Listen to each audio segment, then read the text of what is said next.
Your premiums can rise, your trust can erode, and Congress can still walk out of Washington on schedule. That is not a conspiracy theory.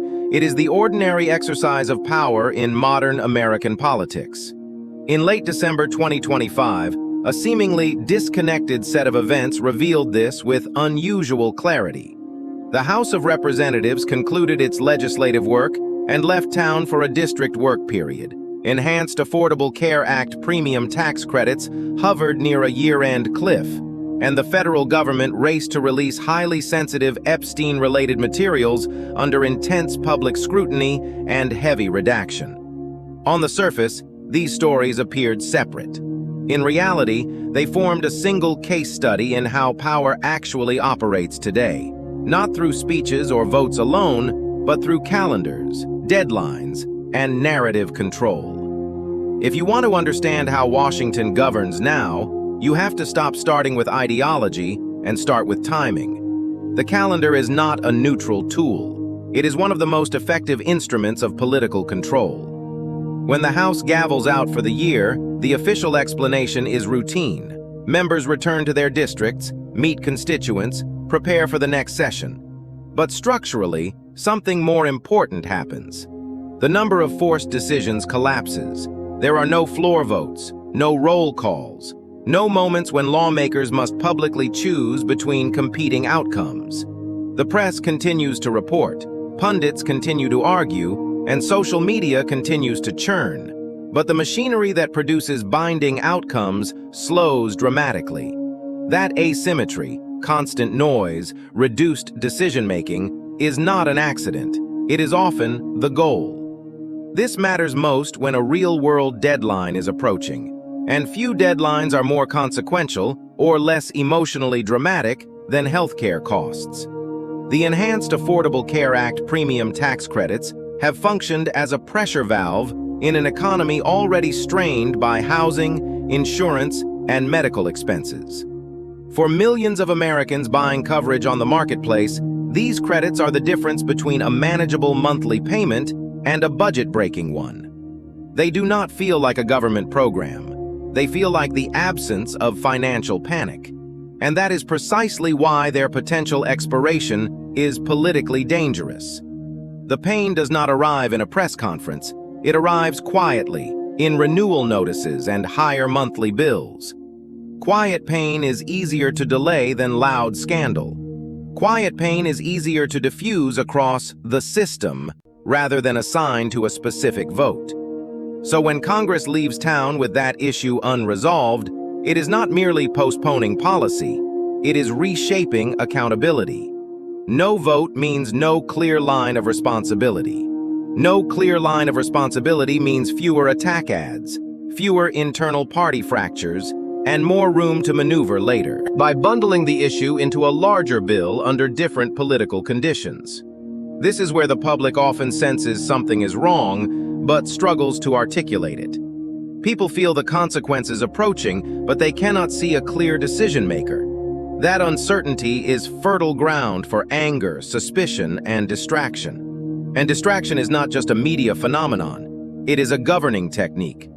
In the modern American attention economy, outrage is one of the most efficient ways to redirect focus away from complicated policy trade-offs.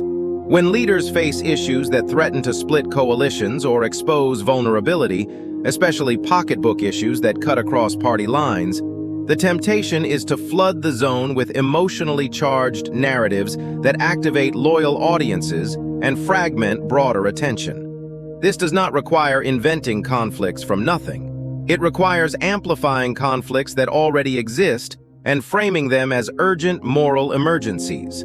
That is why moments like this often coincide with surges in culture war messaging, personalized villain narratives, and existential rhetoric. These stories do not resolve the underlying policy problem. They change what the public feels first. And in politics, what people feel often matters more than what is being delayed. The key question rarely asked is simple. If this issue is so important, why wasn't there a clean vote? A clean vote creates accountability. It creates a record. It forces ownership. And when leadership controls the schedule, it often controls whether that moment ever occurs. This does not mean every delay is malicious or every unresolved issue is evidence of sabotage. Congress is genuinely fragmented. Majorities are thin. Internal party tensions are real. On the ACA subsidies alone, the political incentives are brutal. Democrats generally want to protect the expanded credits and force a clear contrast. Republicans face a split between ideological opposition to extending what they see as an expansion of Obamacare and practical fear of being blamed when constituents see premiums rise. Leadership must manage that internal conflict while avoiding the appearance of chaos.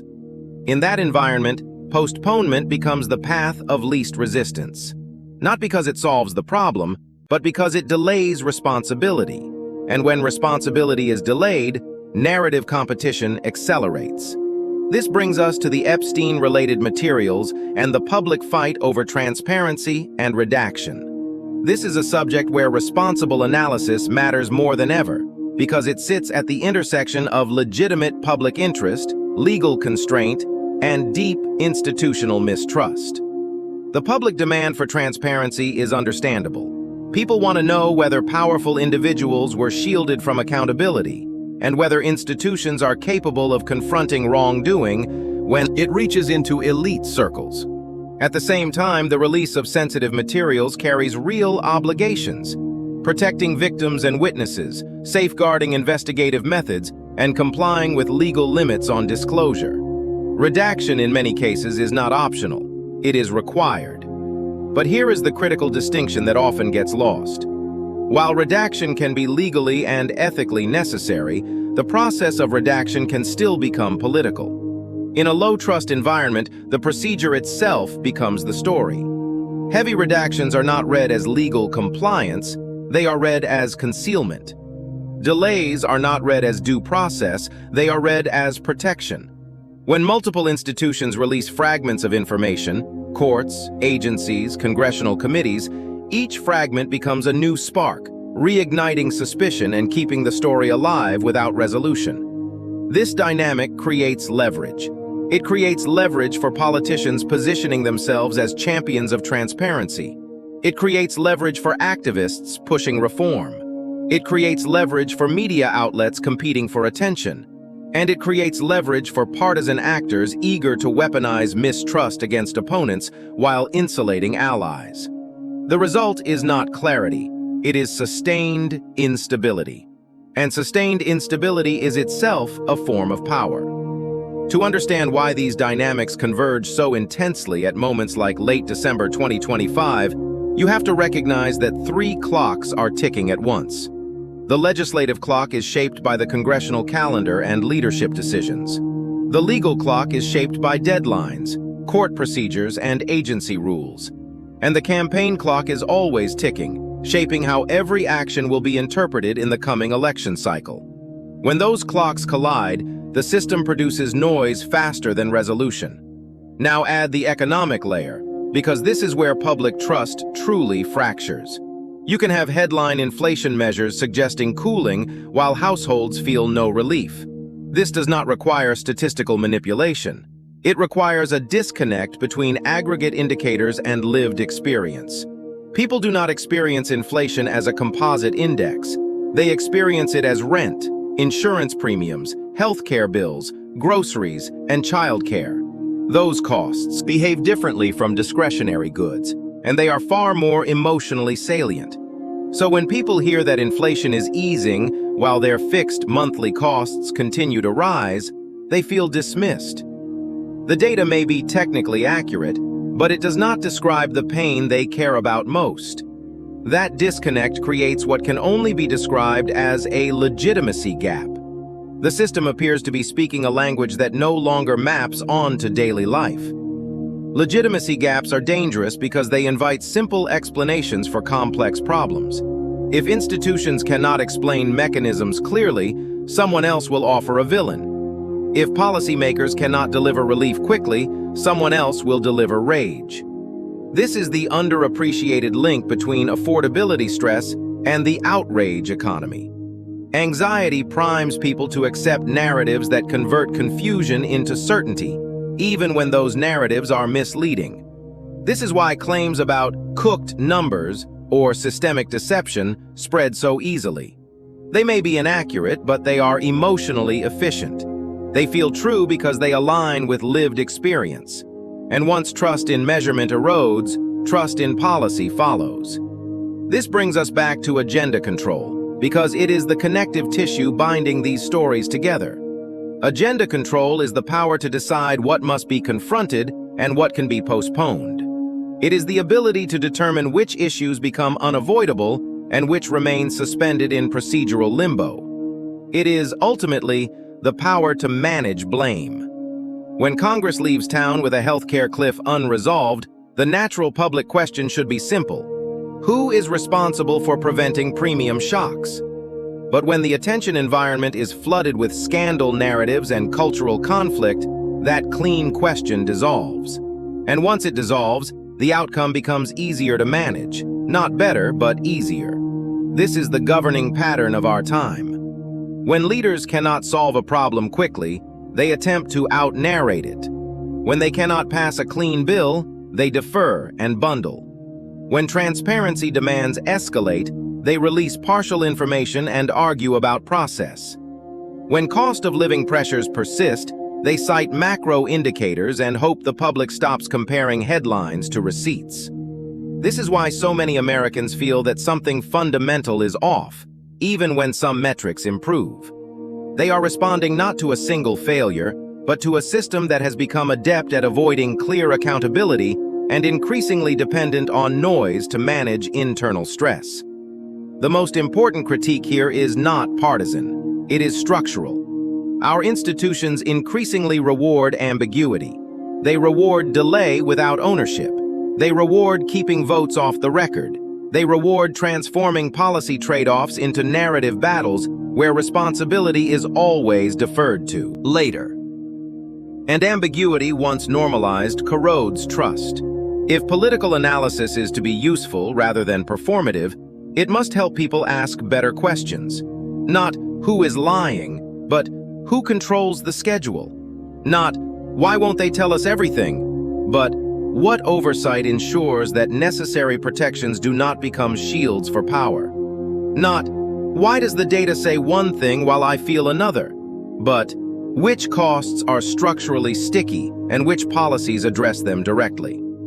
These questions do not require choosing a team. They require demanding accountability. If this moment is to produce anything other than more exhaustion, it must be translated into concrete expectations. Standalone votes on major affordability deadlines should be unavoidable. Schedule power should be more transparent, so the public understands why decisions are delayed.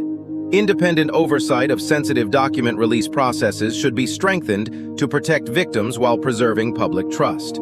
This is not about perfection. It is about credibility. Late December 2025 offered a clear snapshot of where American governance stands. Congress left town. A healthcare deadline loomed. A sensitive document release became a fight over process and trust. All of it unfolded against the backdrop of households still struggling with costs that refused to come down. The attention machine ran at full speed, delivering outrage faster than explanation. If that cycle feels exhausting, that is by design. A tired public is easier to manage. Confusion is profitable for fundraising, for ratings, for influence, for power. Clarity is the threat. And the challenge ahead is not simply electoral, it is institutional. Will Americans demand a system where responsibility is unavoidable, where decisions are made in the open, where deadlines are treated as obligations rather than bargaining chips? Or will we continue to accept a politics that survives by keeping us angry, distracted, and uncertain? Because uncertainty is a resource for those who govern by delay. But clarity, real clarity, changes the balance of power. Seeing America and power more clearly. So let me ask you directly, if you could force Congress to pass just one accountability reform next year, which would you choose, and why?